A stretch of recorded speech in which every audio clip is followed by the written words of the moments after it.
Hello and welcome to episode 23 of Cherries in Focus. Thank you so much for the patience with the channel. Wherever you are in the world, we hope you're doing okay. And this video predominantly will be around the Nottingham Forest game coming up this Saturday. So we'll match preview that in a moment. I've got Steve and James with me, but we do want to start this video showing our continued support for Luton Town Tom Lockyer and his family. Bournemouth equalised just inside the 60th minute of last weekend's game. But very soon after that, Tom Lockyer collapsed, suffered a cardiac arrest. Now, fortunately, the quick reactions of some footballers, including Philip Billing, and the amazing work of the medical staff inside of the stadium, Tom Lockyer is with us today. We're hearing from reports in Luton Town Football Club that he's recovering and in stable condition and is receiving more treatment and assessing his condition. So that is very, very good news. And Aaron, I'll come to you first. I've watched hundreds, thousands of football matches inside football stadiums. We've seen it. It's a rare occasion, but we have seen it with the likes of Christian Eriksen at the World Cup and Fabrice Muamba. You don't ever think you're going to be inside the stadium when something like this happens. It did happen, but it was quite emotional, quite numb feeling. It's a feeling I don't ever really want to feel again inside a football stadium. But weirdly, it makes you think for a minute or two, and football was completely irrelevant in that moment. Yeah, a strange day, I think, for everybody. Like you, it's the first time I can remember anything like that happening in a game I've watched or been to live. Yeah, it was a strange day all round, really. And you know, as you say, it was kind of midway through the second half and we just got our tails up. And then obviously we saw, I didn't actually see him collapse to the floor himself. My eye was on the ball, I guess. But one thing I did notice straight away was Phil Billing running over straight away and kind of calling people on. So at that stage, it was kind of obviously something was concerning, whether I didn't know if it was a clash of heads or whatever it was at that stage. But within 2 or 3 minutes, when the players went over to the dressing room, to the dugouts, then you realise, okay, it was a bit more serious than a usual incident. And then obviously when they went in into the dressing rooms, it was it was a deathly silence around Dean Court. It was really, you could hear a pin drop. It was just, no one really knew what to say. No one really knew what was going on. Everyone was just standing there, just hoping and praying. And in the end, obviously, you know, he went off the pitch, and I think we all agree it was clearly the right decision. No players are in the right frame of mind, whether probably the Luton players certainly, but even our own players, having seen what they saw, and it was obviously the right decision. The reception after that was fantastic, and everyone came together, and there's a new kind of love in between our two clubs and mutual respect, and thoughts and prayers of Tom and all his family, and hopefully, as you say, he's recovering, and the talk of his career will be for another day, but most importantly now he seems like he's pulled through and hopefully getting the treatment he needs. Steve, welcome to this latest episode on Cherries in Focus. There is a bit of respect between both teams. There's a history that we can all sort of familiarise ourselves with through the years, and both sets of fans in the main came together in that moment. Absolutely, it was the right decision. No player could have played after that on Luton's side or Bournemouth's side. And as a fan, it just would have felt weird if we had continued to play. So we'll find out in time how this game is revisited. But for now, the right decision was made, and both football clubs have been very respectful. Yeah, hats off to all the everyone involved in both clubs, really, and the medical staff and everybody who reacted to players. I mean, like Aaron said, Phil Billing noticed it straight away, was waving people on. And everybody, I think, quickly realised the severity of the situation, and it was something I've never witnessed before. Obviously, we spoke about the Eriksen thing previously. That was horrible to watch on TV. This was even worse in real time, live. Especially as Tom had previous incident in the playoff final not so long ago. And when I realised it was him, I was very, very concerned. Like I say, hats off to the medical staff. They did an absolutely stellar job. Really reacted quickly and promptly, and I'm sure it was he's in the best care he can be in now. He got whisked away to hospital. Luckily, he was responsive and all the rest of it. And like Aaron said, the fans were chanting his name both home and away. And it makes you forget about the the strife of football on a weekly basis, and it hits home a bit harder and makes you think of your families and all the rest of it and how precious life is and all that sorts of stuff. And best wishes to Tom and the whole of the Luton fan base. And let's hope he's home in time for Christmas and we can enjoy that with his family and his recuperation goes well. James, also, I had my boy with me, and I know you had your young lad with you as well, because we met up before the game. And in that moment, I gave him a big hug. I think younger people sometimes don't realise what can happen in the world. I'm nearly 39, and sometimes life can throw a curveball, and hopefully Tom Lockyer comes out of this the other end very, very well. But that's tough for younger people to witness. But it also shows how amazing some people are, especially the medical staff, and how quick they were on the pitch. I thought Rob Edwards was class in how he dealt with it as the manager of Luton Town as well. And your thoughts on that incident in the 58th, 59th minute? Yeah, utterly sobering. It was thoughts go to Tom's family, friends, to the whole of Luton Town Football Club, to Rob Edwards, to everyone involved. The most sobering aspect for me was how quickly, as you alluded to, the medical teams responded. And I can't imagine doing my job under that much pressure. And my job doesn't involve life and death situations. I can't imagine the professionalism and the expertise that's needed to care for someone in that moment in front of so many people under time constraints. And those systems simply weren't in place at football grounds years ago. So we saw something there which is a real progression in our game that has saved a life, and I'm grateful for that. Just a truly humbling and sobering experience of the football this weekend. Well said. So our support and thoughts continue to go out to Luton Town Football Club and Tom Lockyer. And if you want to place any of your thoughts, do use the comments in this video. We will now turn attentions, though, to Saturday, where we take on Nottingham Forest.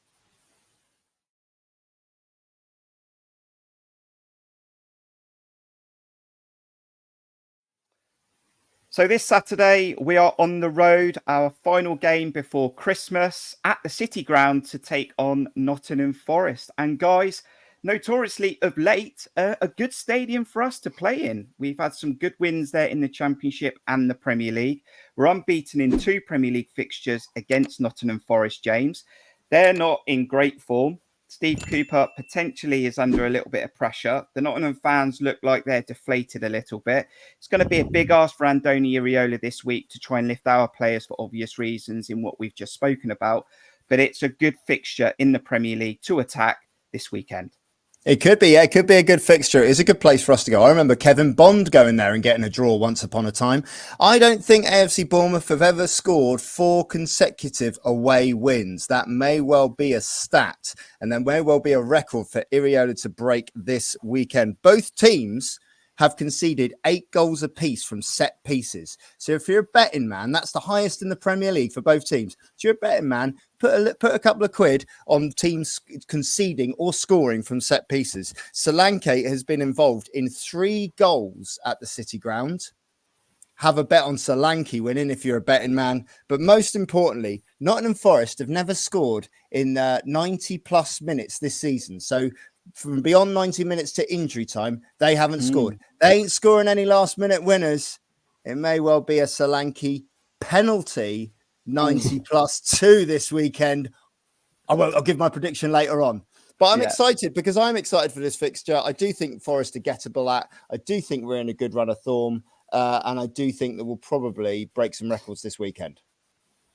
Yeah, I think we pretty much saw off Heckingbottom, Steve, a few weeks ago. I know he went up to Burnley and that sort of nailed his coffin. I feel like this potentially could nail Steve Cooper's coffin as well. I mean, Nottingham Forest fans will love Steve Cooper for what he did. He took them from the bottom of the Championship all the way to the playoff final, got them promoted. The Nottingham Forest owner stuck with him last year. That seemed to be a good decision. This year, not clicking as much. Their last win was back early in November against Aston Villa 2-0, but they are really struggling of late. They aren't scoring many goals. And it will be a similar game to the first 58 minutes in our fixture against Luton, where I think they'll be hard to beat. It won't be a game where they'll leave themselves exposed. But they are going to be well drilled by Steve Cooper, but they just don't look in confidence. And they've not got all the players they want. In Taiwo Winyi looks like he's injured. I think Serge Aurier still out injured. So, yeah, a tough moment for Nottingham Forest right now. Yeah, it's a little bit similar to what we went through at the beginning of the season. Quite a few injuries, tough run of fixtures, not, low in confidence. Like you said, they haven't won a game. I think it was, like you said, Villa at home, wasn't it, a while back? Which actually, against Villa, they were quite convincing 2-0, wasn't it? Winners in that game. Listen, I don't want to see any manager get the sack, especially a British coach, who I think has done on the whole quite a good job for them. But, as we've spoke about before, nature of football these days, you can never be, you start going on a bit of a bad run. And unfortunately, these, Premier League owners these days get a little bit itchy trigger finger sometimes, and you can find yourself down the road before you know it, even if you have, got that team back into the Premier League after, 20 odd years or whatever it was. But yeah, they're definitely gettable at. It's a difficult one because I just think they've got some really good talent amongst that team, and you've got to say it comes down to the manager, but it just doesn't seem like he's got them playing, which is surprising because I thought they started, like I said, I thought they started the season really well. I actually tipped them to be sort of top half this season because I had until this point quite rated Steve Cooper as a coach. I thought he did a great job with them in the Championship. And he, amongst his 50 million signings that he had to sort of try and embed into that team last season, he managed to get the job done and keep them in the Premier League. And I thought they were going to grow and grow, but they've hit a bit of a stumbling block, and I don't know quite what it is. And I suppose that's down to Steve Cooper to try and resolve that quandary and find out what it is that's going to make these group of players tick, because there's some decent players in that. I mean, you've got internationals all amongst that team. I mean, they've signed that Ania this season. I think he's a great player. They've got good Gibbs White. They've held on to him. I think losing the young lad who's to Spurs was a bit of a blow, but still got the likes of, they've got so many players. Aurier, they've got Danilo, who I think is a great player. Murillo as well? I think is a really good defender. Yeah. There's some really good talent in that team, but it's just down to Steve Cooper to try and get that get them clicking again, because I think they can, and I think he's got enough about him as a coach to find a way. I hope he just gets the time. But looking at it from our point of view, you want to play teams in these sorts of veins of form, don't you? Especially when we're on the reverse trajectory and we're I can't remember the last time we actually lost.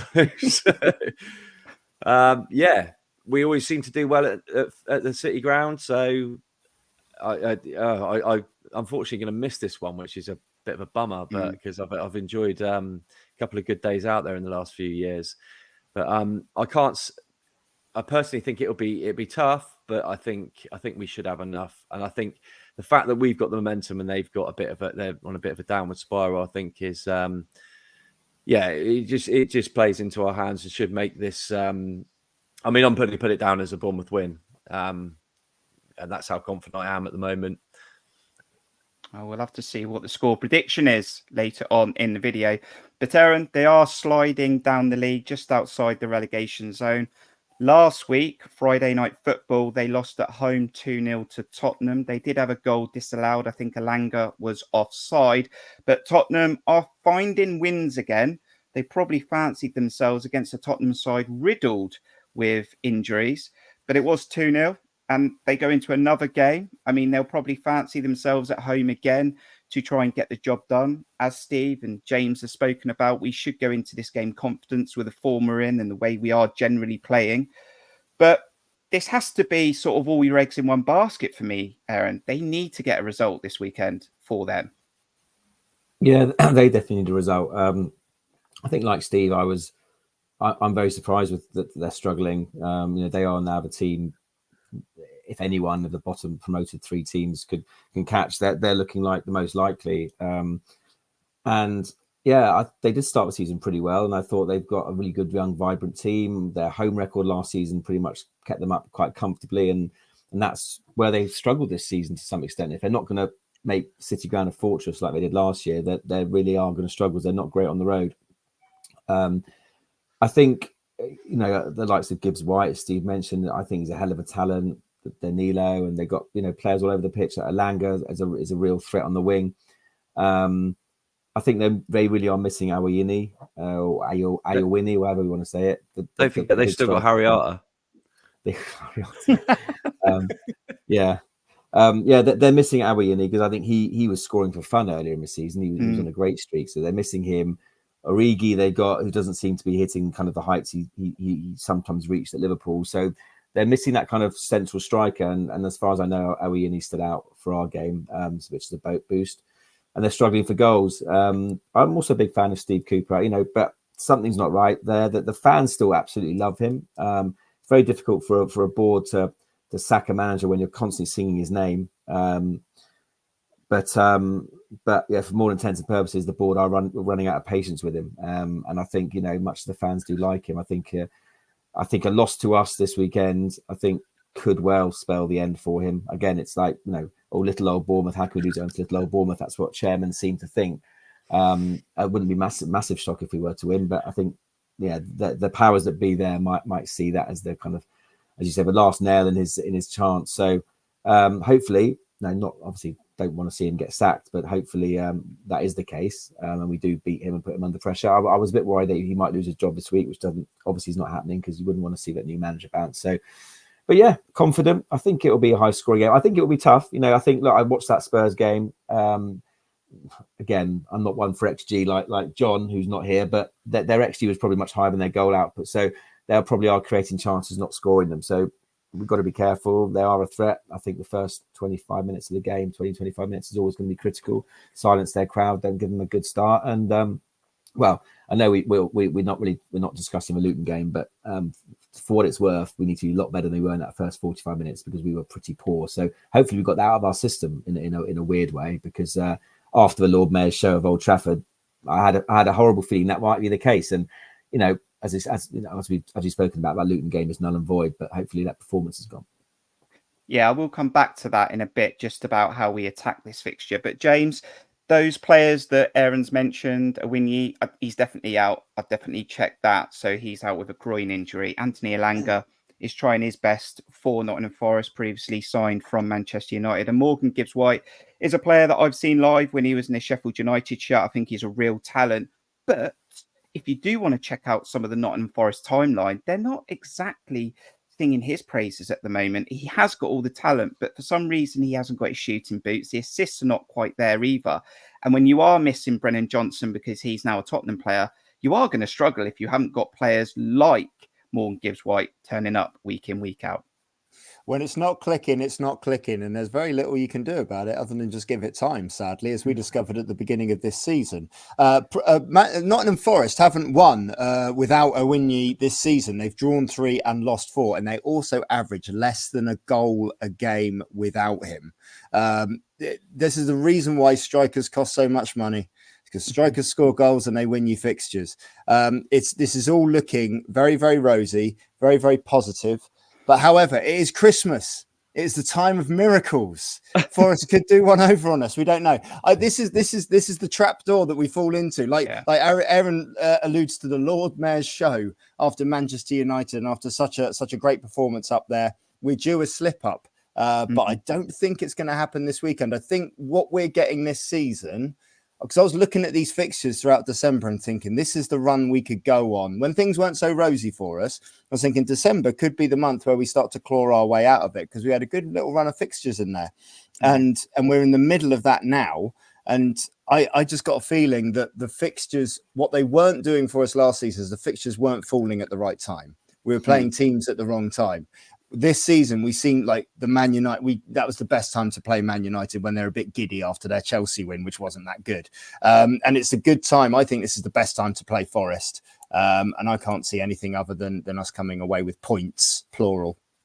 Yeah, and this is the only fear I have, Steve, really, because when we did go on that good form and we did pick up all those points, and then pre-Luton, you look at the 4 games coming, and you feel like, oh, there's like 7, 8, 9 points available potentially here. And the only fear I have, and we didn't do a Luton review because the game was abandoned, but when you look at that first half, it was a tough first half. And that's because it was very different to teams we'd come up against where we could really express ourselves and we knew we could catch them. Luton were organised, which meant it had to be like a Sheffield United show where we had to break them down and get an early goal. And when that doesn't happen, they got the early goal. It becomes harder. What I did like in that first 15 minutes of the second half against Luton was that Andoni made the right switch. If they are going to put a low block in, you need quality, and Phil Billing is that. But we were in the ascendancy and we were a lot better. So we did something in the changing room at half time, and we just need to make sure that we deal with a Luton type fixture a lot better if it becomes that this weekend. Yeah, absolutely. Yeah, I mean, I agree. I think the change he made was the right one. I thought Antoine was really struggling first half. I thought, we've talked about his directness and his pace and his strength, and I just think he was, it wasn't that sort of game where he could just blitz past people and sort of, bully people off the ball. They were, like you say, well organised, and he was struggling. And I don't. There was part of me thought he didn't actually look like he was fully fit, like as in maybe he maybe had an illness or something. Just the energy levels weren't there, and he just don't know. But then you bring on Billing, and like I spoke about before, Billing for me, he's creative. He'll pick up pockets of space. He'll unlock things, and he's that something, a little bit of X factor, a little bit of the unknown. You don't really know. I'd hate to play against him because he's just like, it just crops up here, there, and everywhere. And you think, how's he done that? He's bloody 6'5", and he's crept into that bit of space over there. And but he's our player, so all the better for it. But I think, yeah, it's an interesting. I don't think Forest will be as like Luton, because Luton were quite clearly had a game plan whereby they were just wanting to get balls into our box, and that was their way they were going to get something, and that proved within a couple of minutes. I don't really know what their style is at the moment, Forest. I've watched a couple of games, and I was a bit sort of. It doesn't seem to have, like we've spoke about before, there doesn't seem to be an identity there as much, and maybe it's because they're trying different things because things ain't working. So I'm not entirely sure what we're going to come up against, quite frankly. But I'm sure they're going to be tough to break down, especially at home. And we will need some creative. I mean, it was great to see Alex Scott back on the bench, and he's somebody who can be very creative and unlock defenses. So I don't know how close he is to maybe getting an appearance or getting I don't want to rush him back too quickly again, and then he'd be out again, because that'd be awful. But yeah, I think we should have enough for this. I think. I just think, like I've said before, I just think they're low in confidence. We're high in confidence. And I've seen enough of us lately. I mean, especially at United. I mean, if we play like that, I don't see. I can see us destroying quite a few teams, and I seriously mean that, because the way we played against United and the way we played in a few games before that, it just got slightly better and slightly better every game. And I don't think a lot of teams could have left with us in that performance against United, because I thought we were absolutely excellent. And all the lads need to do is just carry on like that. Yeah. James, coming back to you quickly to talk about Alex Scott, 'cause I know you're a big fan, and it was great to see him on the bench. Personally, if that game had been played in its full entirety last weekend, I wouldn't wanted to have seen Alex Scott, or maybe see him late. Absolutely, if he was coming off the bench, then we would do him bad, because we really don't want to risk, in my opinion, Alex Scott this quickly. But when you do look again at some of the tough spells we were having in the first half on Saturday, we were trying to force it. For all the good stuff that Christine Lewis-Cook have done this season, we were trying to force it because we were getting frustrated. We conceded early, and we just need to be a bit calm. We know we've got quality inside. We know we can unlock defences, but I felt like in that first half, we were really getting frustrated. We were really trying to force things too much, and we were just getting sloppy, and we just got to be a lot better at the City ground from minute one this weekend. Yeah, I agree. I'll be completely brutally honest, Kirk. I've blanked everything from this weekend. I haven't thought about the match at all. So I can't give you feedback on that. But what I can say is that system of Cook and Christie for the games previous was looking quite settled with the three in front almost. And it's difficult now to see where Scott fits into that mix, because Billing's looking... I'm so excited about Phil Bill as a super sub. Because like Steve says, you don't know what's going to happen when he comes on, and he can come on in any situation. You know, he can settle things down when you're playing out a draw, or he can chase the game, or he can do what he did against Man United, which is be like this counter-attacking force on the break. We've got so many options. I don't know, because I'm not a football manager. I'm not an expert. I don't know what the best thing to do is. Is the best thing to do to play different systems for different teams? Is it to chop and change? Is it to rest players? Or is it to do what my instinct is, which is to keep a winning formula and keep a winning team playing the same way? This is a good problem to have, though, which isn't what we were saying a few weeks ago when we were going, oh my God, we just need a central defensive midfielder. Where's Jeff Lerman? Now everything's cooking. Everything's ticking along. And there's so many attacking options up front. Kluivert's really coming into his own now as well. Building on confidence on top of that natural pace that he's got. I think he's going to get stronger and stronger as the season goes on. It's exciting times from here on in.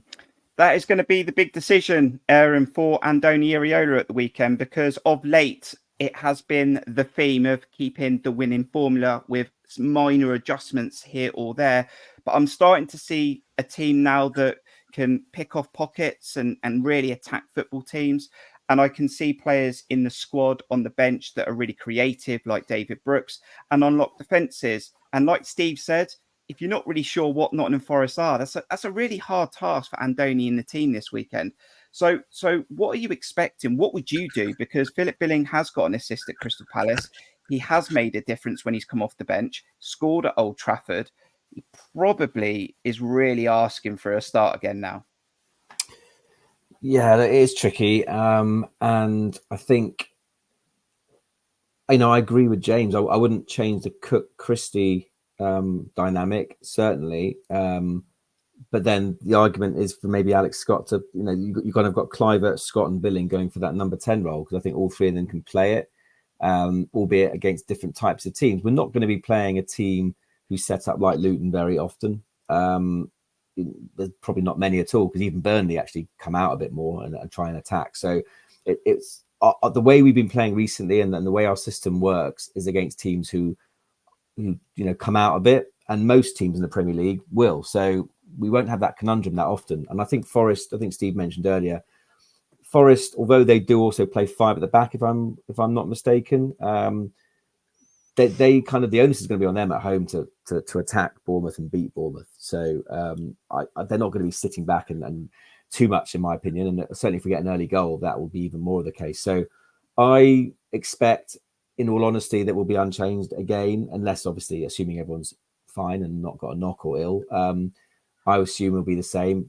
We didn't play a full game at the weekend, so players are going to be quite fresh. So I would start the same. But having said that, when you've got the likes of Billing, Scott, Sinisterra, Brooks, as you mentioned, on the bench, because Brooks is a sort of player I was actually thinking on Saturday would be perfect for this game, because we've all spoken about his pace, etc. But he's one who can unlock. So we've got different players for different types of needs, essentially. So I would start the same.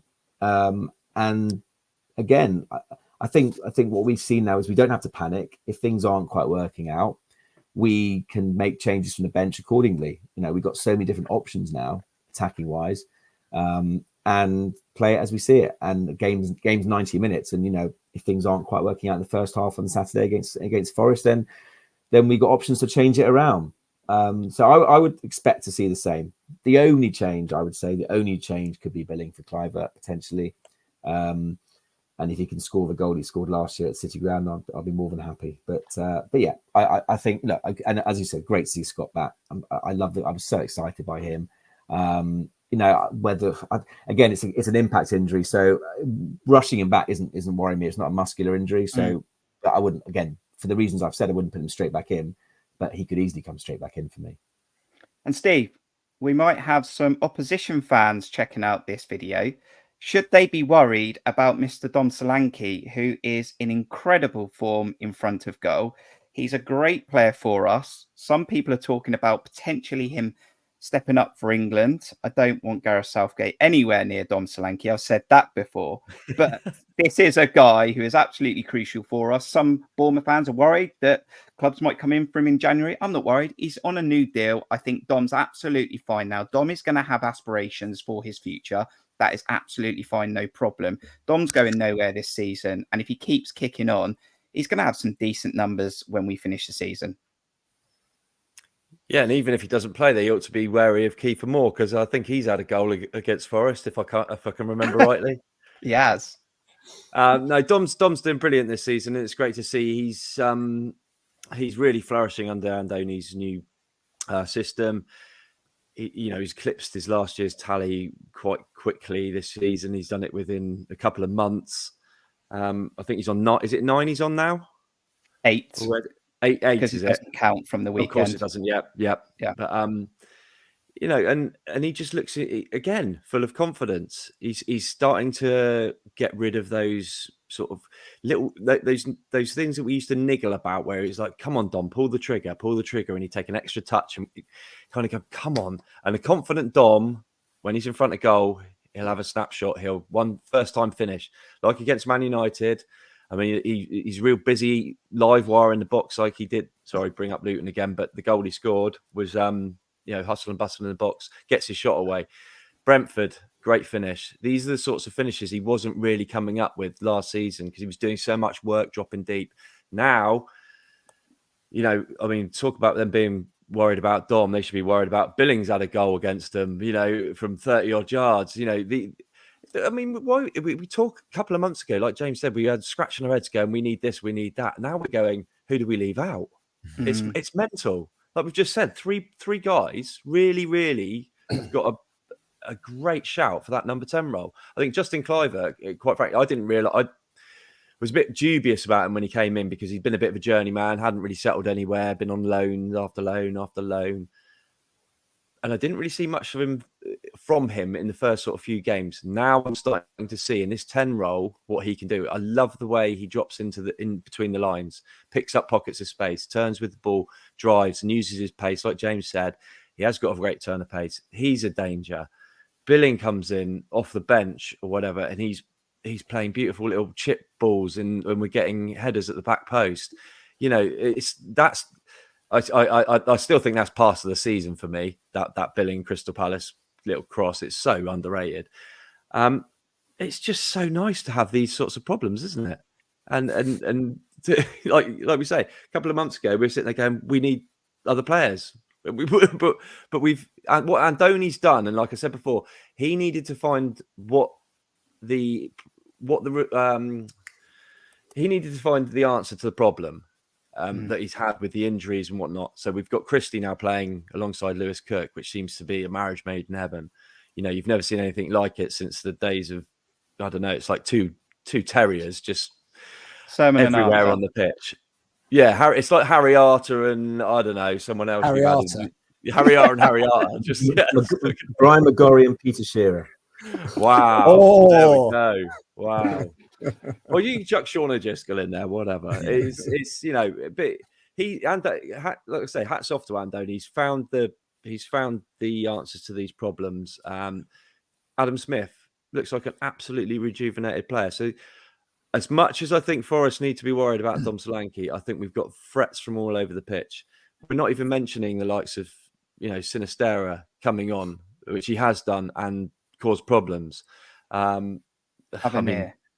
Tavernier, yeah. Otara, Traore. These guys can't even get on the bench some weeks.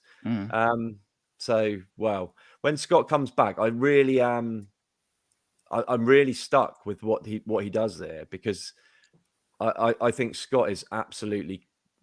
Well, I think he's different level personally, but where does he fit in? And Somewhere. This is, well, exactly. But this is another He answer. plays. It's another answer Andoni's going to have to come up with. I'd rather him than me. Yeah. Alex Scott plays wherever. I don't care. I'm not having him in goal. Well, maybe not. James, however, there is spice in this fixture. There should be a good atmosphere at the City Ground. And something we'll need to definitely check is what the weather's doing right on top of Christmas, because that can also play a part in what happens in this fixture. You want me to talk about weather? I didn't prep the weather forecast, Kirk. No, I don't know. Is it windy?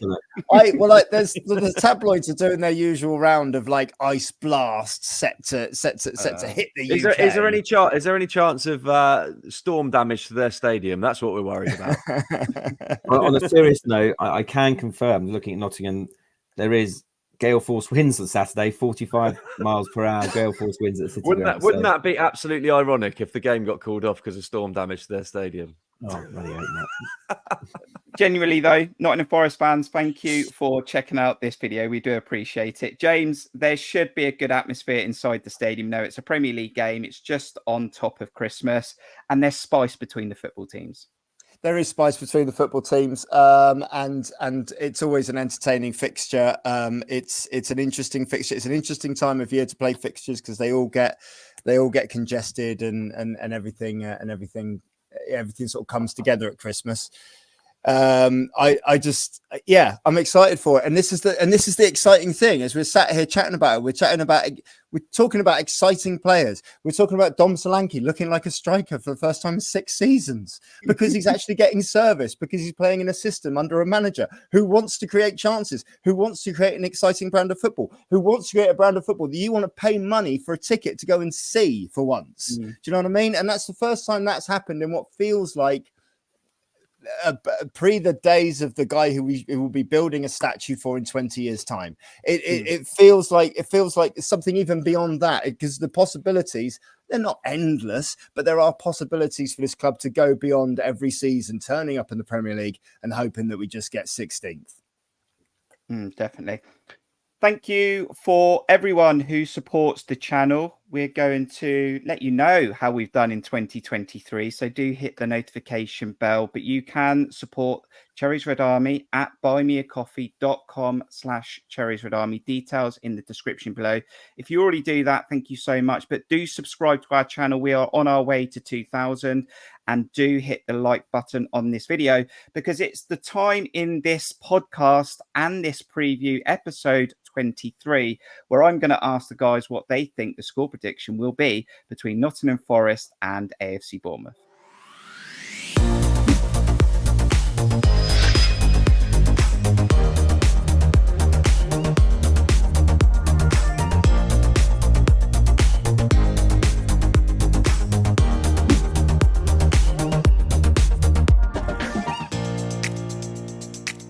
Okay then, guys, a real opportunity for the Cherries to keep this incredible form going. James talked about goals we've scored. If we score this weekend, it'll be 9 consecutive Premier League games that we've done that. Only one other manager has achieved that, Mr. Eddie Howe. So Andoni Iraola is chasing down all these Premier League stats at the moment. Aaron, going to want to know your score prediction, but also give you an opportunity right here for a little Christmas message for all our followers and supporters. Well, that's on the spot. Yeah. A very sorry. Go on, do that again. Oh, really? No. So first of all, yeah, a very, very Merry Christmas to all. What are you doing? Why has he gone like that? Now he's keeping me up till midnight editing. I'm not repeating the question because I got it spot on. Score prediction and just say Merry Christmas. That's it. How hard can it be? That's not difficult. No, so I think there'll be lots of goals in this. I think, as James said, kind of Christmas time is always lots of goals. Oh no! Oh no! Oh no! Oh no! Give you any help? You can give me help, but you're choosing not to. We're struggling now. Well, we're not. At least it's not live. That's all I can say. Oh, At least it's no. not live. No, it's fine. I'll go again. Should we come back to him? I can't. I planted. Come on, he's got to go for it. Come on. Give me 20 seconds, all right? No. Oh, On behalf of Aaron, I think Yeah, it'll be 3-1, and I'd like Yeah, to wish no. everyone a No, Merry so- Christmas. No, all seriousness. No, so yeah, I think there'll be lots of goals in it. As James said earlier, there's always lots of goals in. I'm so sorry, boys. Can you not just give So a score sorry. prediction? Yeah. Okay, fine. I think it'll be lots of goals. I think we'll win 3-2. I think there'll be lots of goals in this game. I think we will concede. I think it will be tougher than people do think, but I think we will come out on top in 3-2. And a very, very Merry Christmas to all our supporters and supporters of the channel as well. Thank you for all your support. Yeah. Just like that, Steve. That's all you've got to do for a score prediction. 3-2 from Aaron. Steve, your score prediction, you can't make this game. You've got a little family trip away, but a message for our Cherries Red Army followers this year. Well, I don't quite know how to follow that, so I just come out with. I think. Well, I'm in a bit of a quandary here because previous weeks I've been sitting on the fence a little bit, going, "Oh, gonna be a draw," and we've won, and we've won, and we've won. So I kind of don't want to say we'll win because I feel like it. Don't. So I'm massively confident. 1-1. Oh God. James. But this is psychological. Anyway, Hang on. And I'd like to wish everybody a Merry Christmas. easy. Absolutely. James, great to have you on another episode. I think there's a massive opportunity for us to get another Premier League W. However, I think it's 2-2 at the City Ground. I think it's a good game. I think it's 2-2. James, over to you for a score prediction. And if you would like to, a Christmas message for the Cherries Red Army followers. Absolutely. Well, this may be old news, but as we're recording this, word on the street is that Nottingham Forest are currently in talks with Nuno Espirito Santo. So things this weekend could turn ugly for Steve Cooper. I'm predicting the Nottingham Forest are going to score, but as Hans Gruber says in the film Die Hard, Christmas is the time for miracles. Bournemouth will get a penalty. Dom Solanke will score it, and Bournemouth will win 3-1. Happy Christmas to everyone in the Cherries Red Army fan base. And James has said that twice, that there's going to be a penalty in this game. And James, just before we go and see out this video, you've been on many streams, you're a massive Bournemouth fan, but you do have your own YouTube channel. Details for James' YouTube channel will be in the description below, but do tell us about your YouTube channel. My YouTube channel is called Portrait of a Wrestler. It's a project I've been working on for the last 8 years. If you're a big fan of men covered in baby oil wrestling with each other in canvases around the world and a man who goes around the world photographing them, I'm your guy. Come and see me on that channel. And we talk all things photography and wrestling related. It's quite fun. I'd appreciate a subscription, a like, a comment anywhere. All those sorts of things really, really help. And if Kirk can change in post-production that I'm at Y2JimBob rather than ampersand Y2JimBob, that would be great as well. Yeah, at Y2JimBob. I'm so sorry. That's my mistake. There it is. Steve, thanks, will mate. also be in the description below. Just click it. Take you straight to the channel. Subscribe. Hey, my admin, Steve. That's my admin needs some work in 2024. Steve, episode 23. Hope you have a good Christmas. Thank you so much. Thanks, mate. Yeah. Like I say, I won't be able to enjoy the games. I'll be hanging out with Mickey and Minnie Mouse in Paris. Not quite how I wanted to spend the Christmas period. That sounds great. Wow, I suppose if you're into that, but I'm more into 3 points at Forest. No, I'm sure it'll be fine, and I'll be back for QPR. I think it's my first game back in the cup. So, yeah, wishing everyone a happy Christmas and a Merry New Year. I've done that the wrong way around, haven't I? Jesus, You can't start with happy. It's harder than it seems, Aaron. That's what I mean. We've all lost ourselves in the last 3 minutes. Aaron, I will see you in Nottingham at the City Ground. Please tell me where you're going to be for a pre-match drink. But thank you very much on this latest episode. Yeah, pleasure as always. Look forward to seeing you, Kirk, whoever else is going to Nottingham. If it's anything like the last couple of years, it'll be at the Canal House, but who knows? That's probably where I'll aim to go. Hopefully it leads into a very Merry Christmas for everybody. And I'll hopefully see some of you before the new year as well. So safe trip for everyone traveling and look forward to it.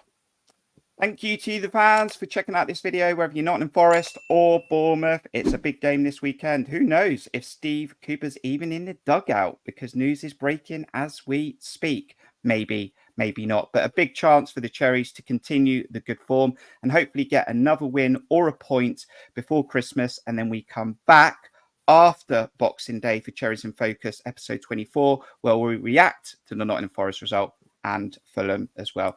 Have a great Christmas. If anything has taught us anything in the last week or so, is to reach out to loved ones and just look after yourselves. And we'll see you on the next one. Up, Cherries. Up the Cherries.